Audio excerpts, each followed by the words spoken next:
జై శ్రీరామ్ అండి. ఎలా ఉన్నారు? ఈరోజు టాపిక్ ఏంటి అంటే మన పీపుల్స్ టీవీ 12K సబ్స్క్రైబర్స్ని కంప్లీట్ చేసుకుని మీ అందరి కారణంగా ఇంత ఇదిగా మనం గ్రాండ్ ఓపెనింగ్ చేసుకుని 1-2 ఎపిసోడ్లే చేస్తానేమో అనుకున్న నేను 12K సబ్స్క్రైబర్స్ దాకా తీసుకెళ్లారు అంటే నన్ను అసలు నమ్మశక్యంగా లేదండి. ఎందుకు అంటే 2-3 ఎపిసోడ్లు నేను చేసేసి ఆపేస్తాను అనుకున్నాను. సెకండ్ వేవ్ కోవిడ్లో మేము ఎంత ఇబ్బంది పడ్డాం, ఎంత కరోనా నుంచి బయటపడ్డాం, జనాలు ఎంత బీభత్సంగా ఆ టైంలో చనిపోయారు, డాక్టర్స్ ఎలా ఇబ్బంది పెట్టారు, మందులు దొరక్క ఎంతమంది ఇబ్బంది పడ్డారు, డబ్బులకి ఎంత ఇబ్బంది పడ్డారు జనాలంతా. డబ్బున్నవాడు కూడా సహాయం లేని పరిస్థితుల్లో, డబ్బుండి కూడా ఆక్సిజన్ కొనుక్కోలేని పరిస్థితుల్లో, డబ్బుండి కూడా బెడ్లు దొరకని పరిస్థితుల్లో జనాలు చనిపోవడం మనందరం చూసాం. ఆ టైంలోనే మా అందరికీ కోవిడ్ వచ్చింది. ప్రతి ఎపిసోడ్లో మిమ్మల్ని చెప్పి నాకు విసిగించాలని కాదు, అవగాహన అనేది లేకపోవడం వల్ల ప్రతి ఒక్కళ్ళకి అవేర్నెస్ తీసుకొచ్చే మేమే సెకండ్ వేవ్ కోవిడ్లో చాలా ఇబ్బందులకు గురయ్యి చాలా రకాలుగా ఇబ్బందికి గురయ్యాం. మా హస్బెండ్ అప్పుడు ఏలూరులో జాబ్ చేస్తున్నారు, మేము నెల్లూరులో ఉన్నాం. కోవిడ్ వచ్చింది మా అందరికి ఇంట్లో. సరే మాకు కోవిడ్ వచ్చింది కదా, మీరు కూడా టెస్ట్ చేయించుకోండి అన్నప్పుడు మా హస్బెండ్ గవర్నమెంట్ తరపున ఉన్న కోవిడ్ సెంటర్లో శాంపిల్ ఇచ్చి మామూలుగా తను వచ్చేసారు నెల్లూరుకి. తను వచ్చిన 2 గంటలకే రాత్రి ఎక్కారు, పొద్దునకి వచ్చారు ఏలూరు నుంచి.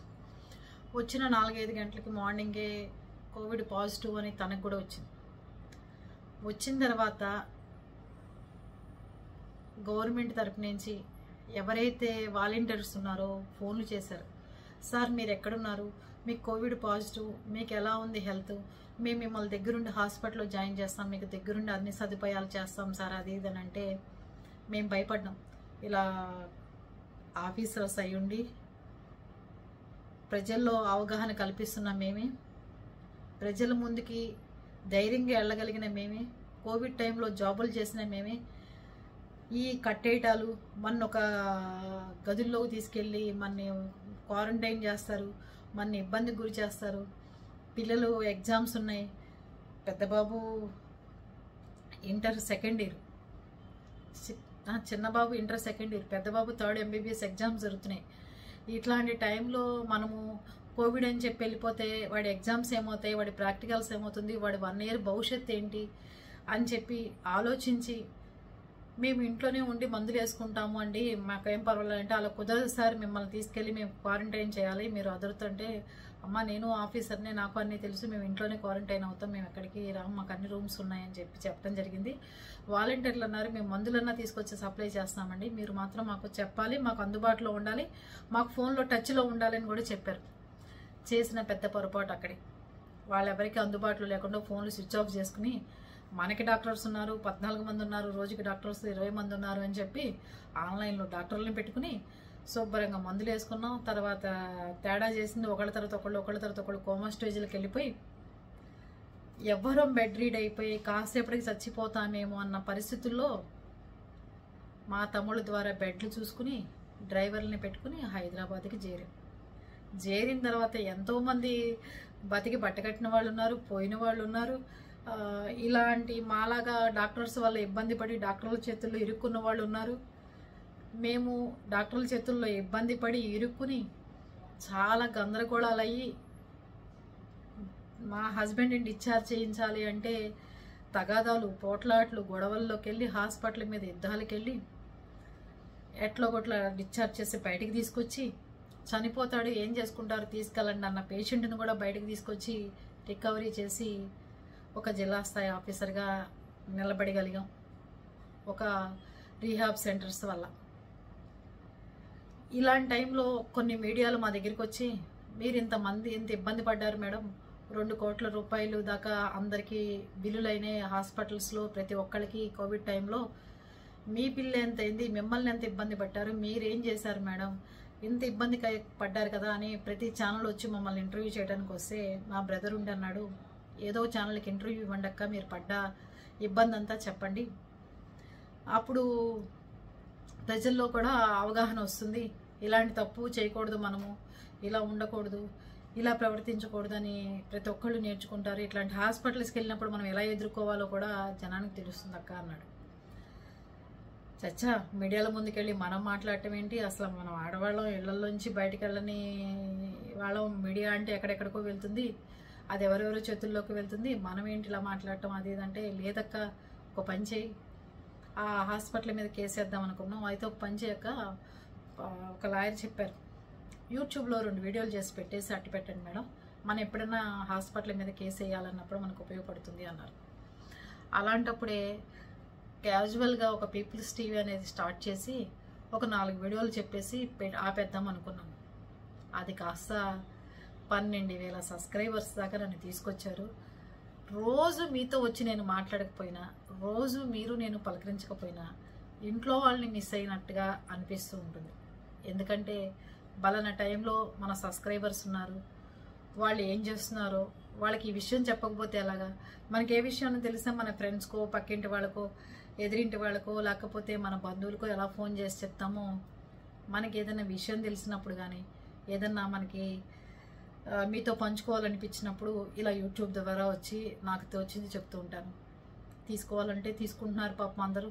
నచ్చిన వాళ్ళు పాపం పక్కకి వెళ్ళిపోతున్నారు, నచ్చిన వాళ్ళు మంచిగా కామెంట్ పెడుతున్నారు. ఏ సబ్స్క్రైబర్ని నా ఛానల్ సబ్స్క్రైబ్ చేసుకోండి, నాకు లైక్ చేయండి, కామెంట్ మాత్రం చేయమంటాను. ఎందుకంటే పక్క వాళ్ళు అది చూసి ఓహో ఇది చేసింది కరెక్టే కదా అని మిమ్మల్ని జడ్జిమెంట్ ఇవ్వమంటున్నాను. నేను న్యూస్ చెప్పడం వరకే, జడ్జిమెంట్ ఇవ్వాల్సింది మాత్రం ప్రజలందరికీ తెలిసే విధంగా మీ ఒక్కళ్ళ చేతుల్లోనే ఉంది. ఇంకోటి, ఈ పీపుల్స్ టీవీ స్టార్ట్ చేసినప్పుడు చాలామంది బంధువులు వ్యతిరేకత, నువ్వేంటి యూట్యూబ్ల ముందుకు రావడం పద్ధతి కాదు కదా అది ఇది అన్నారు. ఛానల్ అనేది మీరందరూ నా వెనకాల ఉన్నారు, నాతో పాటు ఉన్నారు, మీరందరూ నా ఫ్రెండ్స్ అని భావించి నేను యూట్యూబ్లోకి రావడం జరిగింది. మీరు కూడా నన్ను అంత ఇదిగానే ఆదరించారు, చాలా చాలా థ్యాంక్స్. ఇంకోటి కూడా చెప్పాలి, నేను యూట్యూబ్ అనేది నేను వచ్చినప్పుడు చాలా ఇబ్బందులు ఎదుర్కొన్నాను. చాలా రకాలుగా మానసికంగా కరోనా టైంలో మనం రికవర్ అవుతామా లేవా, రికవరీ అయిన తర్వాత పోస్ట్ కోవిడ్ లక్షణాలు ఉంటాయా, ఇలాంటి టైంలో చాలామందికి డిప్రెషన్స్, యాంగ్జైటీస్, ఇవన్నీ ఎన్నో ప్రాబ్లమ్స్ వచ్చాయి. నన్ను మాత్రం మీరందరూ బయట వేసి, నన్ను మాత్రం మీరందరూ ఒక మంచి మనిషిగా, వ్యక్తిత్వంగా ఉన్న మనిషిలాగా తయారు చేసి జనానికి ఉపయోగపడే మనిషిని నేనైతే, అలా కాకుండా ఏదో జనానికి నేను చెప్పే విధంగా మీరు నన్ను తయారు చేసి వదిలారు. ఇదంతా మీ వల్లే సాధ్యమైంది. మీరందరూ నా వెనకాల ఉన్నారని ధైర్యము, భరోసాతోనే ప్రతి విషయాన్ని మీకు నేను చెప్తూ ఉంటాను. మిమ్మల్ని విసిగించాలని కాదు. ఎవరైనా కానీ నచ్చకపోతే పక్కకి వెళ్ళిపోండి చక్కగా ఛానల్లోంచి. కానీ డిస్టర్బెన్స్ అనేది నా ఛానల్లో ఎప్పుడూ నేను చేయలేదు. ఆడంబరాలకు పోయి ఏదో చూపించాలని, రోజుకొక రకం చీర కట్టుకుని మిమ్మల్ని ఇబ్బంది పెట్టాలని, ఏదో మేకప్లు వేసేసుకుని జనాల్లో కనిపించాలని కానీ నా యూట్యూబ్ ఛానల్ నేను స్టార్ట్ చేయలేదు. జనరల్గా నేను ఇంట్లో ఎలా ఉంటానో మీ ముందుకు ఎప్పుడు నేను అలాగే వచ్చాను. ఇది కొనుక్కోండి అమెజాన్లో, అది మీషోలో మీరు కొనుక్కోండి అని అడ్వర్టైజ్మెంట్లు ఎంతమంది నన్ను ప్రోత్సహించినా నేను ఎప్పుడు మీకు అలాంటివి చెప్పను, అలాంటివి చేయను కూడా. అందరికీ అవగాహన ఉంది ఏది ఎక్కడ కొనుక్కోవాలో, అందరికీ తెలుసు. మనం ఏదైనా చేసే ముందు ఎదుటివాడి జోబులకు చిల్లులు పడే విధంగా చేయకూడదు. సబ్స్క్రైబర్స్ అనేవాళ్ళు మనకు ₹1 ఆదాయం వచ్చే విధంగా, మనకి పేరు వచ్చే విధంగా, మనకి మనశ్శాంతి కలిగే విధంగా చేస్తుంటే, సబ్స్క్రైబర్ జోబులో చిల్లులు పెట్టే విధంగా మీరు ఇది కొనుక్కోండి, చెవులకి అది కొనుక్కోండి, నేను ఈ డైమండ్ సెట్ కొనుక్కున్నాను, నేను ఇది కొనుక్కున్నానంటే పక్కింటి వాళ్ళు కాసేపు చూపిస్తేనే అబ్బాయి ఇది మనం ఈ స్కీమ్ కడితే బాగుండేది, ఈ టీవీ కొనుక్కుంటే పోయేది, వాళ్ళు అమెజాన్లో అది కొన్నారే అని మనకు అనిపిస్తూ ఉంటుంది. అవునా కదా?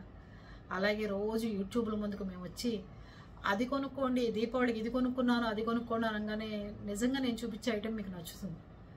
అప్పుడు అనవసరంగా మీకు నచ్చితే ఉపయోగపడితే పర్వాలా. కొన్ని మనకి నచ్చకపోయినా ఎదుటివాడి, ఉపయోగపడకపోయినా ఎదుటివాడి చూపించే ఐటెం మనకు బాగుంటే మనం వెంటనే దాన్ని కొనుక్కోవాలనిపిస్తూ ఉంటుంది. అలా టెంప్ట్ అవ్వమాకండి. నా ఛానల్లో చెప్పేది అదొకటి, మనకి ఇంట్లో ఏది ఉపయోగమో అదే కొనుక్కోవాలి. అలా కాకుండా మనం ఏది కొనుక్కున్నా వేస్టే. అంతే. లేదు ఇంకో 20,000 రూపాయలు 10,000 రూపాయలు చీరలు కట్టేసుకుని మీ ముందుకు వస్తే ఏమంటారు, చీర బాగుంది అని పెడతారు. రేపు ఇంకో 5,000 వేసి ఇంకోటి కొనేసుకోవాలని నాకు యాంగ్జైటీ, మీకు యాంగ్జైటీ, ఆవిడేం కట్టుకొస్తుంది. ఇవన్నీ ఇద్దరం పడకుండా ఉండాలంటే జనరల్గా నేను ఇంట్లో ఎలా ఉంటానో, బయటికి వెళ్ళి వచ్చినప్పుడు ఎలా ఉంటానో అవి వీడియోలు ఉన్నాయి తప్ప అతిగా పోయి అతిగా మేకప్లు వేసేసుకుని అతిగా చీరలు కట్టేసుకుని అతిగా ఏవో వేసేసుకుని మీ దగ్గర కనిపించాలన్న ఉద్దేశం నాకు లేదు. అర్థమైందా? మన ఛానల్ వల్ల ఎవరికి నష్టం కానీ ఇబ్బంది కానీ కలగదు. ఇంకోటి, మన ఛానల్ వల్ల అంతకుముందు బోల్డ్ సహాయాలు చేశాను, కానీ మీ వల్ల ఎన్ని సహాయాలు చేసినా దాంట్లో ప్రతి పుణ్యంలోనూ మీ పాత్ర కూడా ఉంటుంది. కనుక ప్రతి ఒక్కళ్ళు మీ ఖాతాలో కార్తీక మాసం ఒకటే కాదు, ప్రతి నెల పుణ్యం వేసుకోండి. ఎందుకంటే గిరిజి గారు చేసే ప్రతి కార్యక్రమంలో పీపుల్స్ టీవీ సబ్స్క్రైబర్స్ ఖచ్చితంగా ఉంటారు. వాళ్ళని తలుచుకుని నేను ఆ పని చేస్తాను. అది వీడియోలు పెట్టాల్సిన అవసరం లేదు, ఎందుకంటే అది మన పర్సనల్ విషయం. మనకు ఒకటి సహాయం చేస్తే కుడి చేతికి చేస్తే ఎడం చేతికి కూడా తెలియకూడదు. అలాగే మనం ఎవరికైనా హెల్ప్ చేస్తే అది మీకు బయట ఉన్న సమాజానికి ఈ యూట్యూబ్ ద్వారా తెలియాల్సిన అవసరం లేదు. ప్రతి పుణ్యంలోనూ పీపుల్స్ టీవీ సబ్స్క్రైబర్స్ ఉంటారు. కనుక నాతో పాటు మీ అందరికీ కూడా దేవుడు మంచి ఆరోగ్యము, మనశ్శాంతి, ఐశ్వర్యము ఇవ్వాలని మనస్ఫూర్తిగా కోరుకుంటూ ఈరోజు 12K సబ్స్క్రైబర్స్ అయినందుకు మీ అందరికీ మరొకసారి థ్యాంక్స్ చెప్తూ, ఇట్లాగే మీరు నా వెనకాల ఉంటారని, నాకు తోడుగా ఉంటారని ఆశిస్తూ సెలవు తీసుకున్నాను. ఓకే, బాయ్ అండి.